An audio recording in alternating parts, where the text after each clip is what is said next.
আমরা এখন দেখব এখানে আপনার জিব্রাল্টার প্রণালী।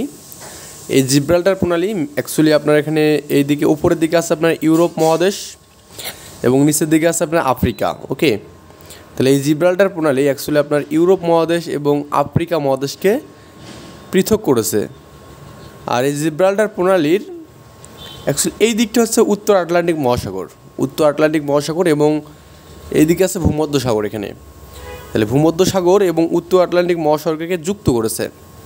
তাহলে জিব্রাল্টার প্রণালী কী করেছে আপনার এখানে ইউরোপ এবং আফ্রিকা এই দুই মহাদেশকে পৃথক করেছে, আর উত্তর আটলান্টিক মহাসাগর এবং কি ভূমধ্যসাগর এই দুটোকে যুক্ত করেছে। আপনি যদি এখানে মহাদেশ না বলে যে দেশ বলেন, তাহলে ইউরোপের স্পেন এবং আফ্রিকার মরক্কোকে পৃথক করেছে। কি বললাম?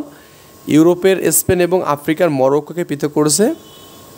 দেখুন 18 বিশেষ একটা কোশ্চেন আছে যে ভূমধ্যসাগর এবং আটলান্টিক মহাসাগরের মধ্যবর্তী কোন প্রণালী আছে? এখানে জিব্রাল্টার প্রণালী আছে। এখানে which water bodies are connected through the strait of Gibraltar কাকে কানেক্ট করে বলুন তো আপনার? এখানে আটলান্টিক ওশান এবং কি মেডিটেরিয়ান ওশান এখানে বা সি আর কি।